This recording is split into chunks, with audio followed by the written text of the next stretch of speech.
ابلیس کی نسل۔ ابلیس کی نسل کی ابتدا جس جن سے ہوئی اس کا نام طارانوس تھا۔ کہا جاتا ہے طارانوس ابلیس سے 1,44,000 سال قبل دنیا پہ موجود تھا۔ طارانوس کی نسل تیزی سے بڑھی کیونکہ ان پہ موت طاری نہیں ہوتی تھی اور نہ بیماری لگتی تھی۔ البتہ یہ چونکہ ہاتھی مخلوق تھی تو سرکشی بدرجہ کم موجود تھی۔ اس جنوں کی نسل کو پہلی موت فرشتوں کے ہاتھوں پیدائش کے 36,000 سال بعد آئی، جس کی وجہ سرکشی تھی۔ یہاں پہلی بار موت کی ابتدا ہوئی، اس سے پہلے موت نہیں ہوتی تھی۔ بعد میں چلپانیس نامی ایک نیک جن کو جنات کی ہدایت کا ذمہ سونپا گیا اور وہی شاہ جنات قرار پائے۔ اس کے بعد حاموس کو یہ ذمہ داری دی گئی۔ حاموس کے دور میں یہ چلیپا اور تبلیس کی پیدائش ہوئی۔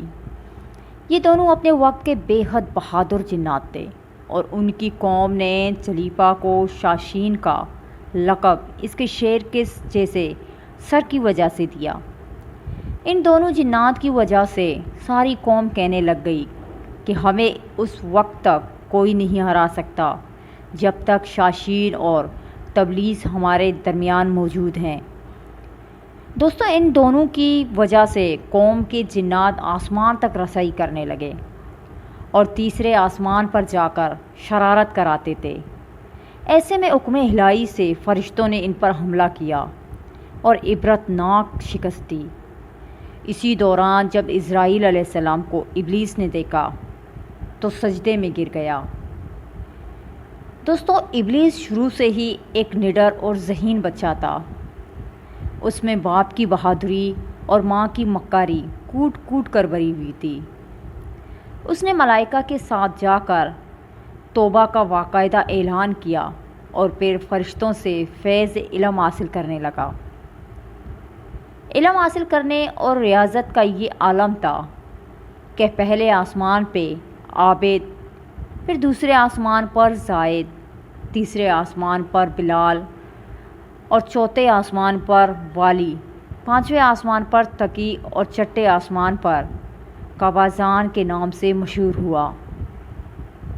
یہ وہ وقت تھا جب یہ فرشتوں کو سکھاتا تھا۔ ساتویں آسمان پہ ابلیس بقائے نور میں رہا۔ 7 افلاک کے سب ملائکہ کا معلم قرار دیا گیا۔ یہاں تک پہنچ کر ابلیس نے اپنی عاجزی اور ریاضت کی انتہا کر دی۔ کم و بیش ابلیس نے 14,000 سال عرش کا طواف کیا۔ یہاں اس نے فرشتوں میں استاد، سردار عزازیل کے نام سے شہرت پائی۔ کم و بیش 30,000 سال مقربین اور فرشتوں کا استاد رہا۔ ابلیس کے درس و واعظ کی میعاد کم و بیش 20,000 سال ہے۔ فرشتوں کے ساتھ قیام کی مدت کم و بیش 80,000 سال ہے۔ دوستوں، ابلیس کو حکم ہوا کہ دروغہ جنت رضوان کی معاونت کرو اور اہل جنت فرشتوں کو اپنے علم و فضل سے بہرور کرو۔ یوں ابلیس کو جنت میں داخلے کا پروانہ مل گیا اور جنت میں بھی اپنے علم سے دروغہ جنت رضوان کو سیراب کیا، اور یوں جنت رضوان کی کنجیاں ابلیس کے پاس رہیں۔ روایات کے مطابق ابلیس 40,000 سال تک یہ فرض خزانچی انجام دیتا رہا۔ یہی وہ مقام اعلیٰ ترین جنت رضوان ہی تھا جہاں ابلیس نے پہلی بار بادشاہت کے خواب دیکھنے شروع کیے۔ اس وقت ابلیس کے پاس 7 اقلیم، افلاک، جنت و دوزخ سب کا اختیار تھا اور اس نے چپے چپے پہ سجدے کیے ہوئے تھے۔ مگر یہاں پہ ابلیس عاجزی سے پہلی بار بھٹکا اور خود کو بادشاہ بنانے اور رب بن جانے کے خواب دیکھنا شروع کیے۔ کئی ملائکہ کے سامنے ربوبیت کی بات بھی کی گئی، مگر ملائکہ کے انکار کے سبب چپ ہو گیا اور یوں نظام چلتا رہا۔ مگر اس سب سے اللہ تعالیٰ کی ذات بے خبر نہ تھی۔ پھر آدم علیہ السلام کی تخلیق کا مرحلہ آیا، جسے قرآن مجید میں واقعات بیان ہوئے ہیں۔ ابلیس آدم علیہ السلام کو جزو مرحلہ وار مختلف اقسام کی مٹی سے تخلیق ہوتا دیکھتا رہا اور چپ رہا، مگر جیسے ہی اسے یہ معلوم ہوا کہ آدم علیہ السلام اللہ تعالیٰ کا نائب ہے تو اس نے وویلا کیا، عبادات اور اطاعت کا واسطہ دیا، پھر طنز کیا کہ مجھ جتنی عبادت کس نے کی ہے، اور آدم علیہ السلام کو سجدہ کرنے سے انکاری ہوا۔ دوستوں، تب اللہ تعالیٰ نے کہا، نکل جا شیطان مردود۔ لعنتی قرار پانے کے بعد ابلیس نے اپنی عبادات اور ریاضت کا رب کریم سے عوض مانگا، جس پر اللہ تعالیٰ نے ابلیس کو ایک وقت معلوم تک مہلت فراہم کی، جس پر ابلیس نے اولاد آدم کو صراط مستقیم سے بھٹکا کر اپنا پیروکار بنانے کا دعویٰ کیا، جس پر رب کریم نے فرمایا کہ جو متقی ہو اور پرہیزگار ہوں گے تو ان کو گمراہ نہیں کر پائے گا۔ دوستوں، ابلیس کے اس لعنتی کام میں اس کے 5 ساتھی ہیں۔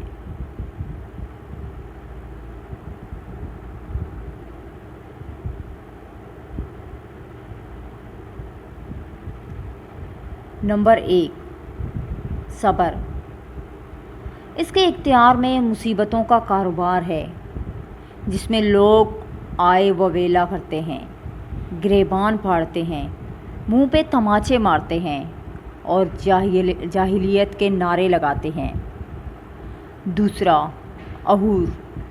یہ لوگوں کو بدی کا مرتکب کرتا ہے اور بدی کو لوگوں پہ اچھا اور پسندیدہ کر کے دکھاتا ہے۔ نمبر 3، مسوت۔ یہ کذب، جھوٹ اور دروغ پہ معمور ہے، جسے لوگ کان لگا کر سنیں۔ یہ انسانوں کی شکل اپنا کر ان سے ملتا ہے اور انہیں فساد برپا کرنے کی جھوٹی خبریں سناتا ہے۔ نمبر 4، داسم۔ یہ آدمی کے ساتھ گھر میں داخل ہوتا ہے اور گھر والوں کے عیب دکھاتا ہے اور آدمی کو گھر والوں پر غضبناک کرتا ہے۔ نمبر 4، ذکنیور۔ یہ بازاروں کا مختار ہے، بازاروں میں آ کر یہ بددیانتی کے جھنڈے گاڑتا ہے، بازاروں میں برائیوں اور فحاشی پہ ورگلاتا ہے۔ دوستوں، ابلیس کا آدم علیہ السلام کو سجدے سے انکار کا جذبہ اسد تھا کہ جس نے اسے مجبور کیا کہ میری جگہ آدم خاک کو کیوں ملی۔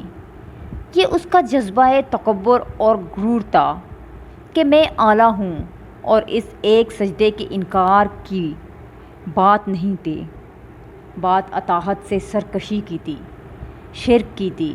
ابلیس نے دل میں خود کو رب مان لیا تھا۔ اسی شرک عظیم کی بدولت ابلیس تا قیامت رسوا و لعنتی ٹھہرا اور اولاد آدم کو بھٹکانے کے لیے آزاد قرار پایا۔ حاصل نتیجہ یہ ٹھہرا کہ رب کریم کو انسان کی عبادات، عاجزی، علم و دانش سے کچھ غرض نہیں ہے۔ رب کریم صرف دیکھتا ہے کہ دل میں اطاعت و فرما برداری کتنی ہے۔ اسی بنیاد پہ تقوی اور پرہیزگاری کے درجے قرار پاتے ہیں۔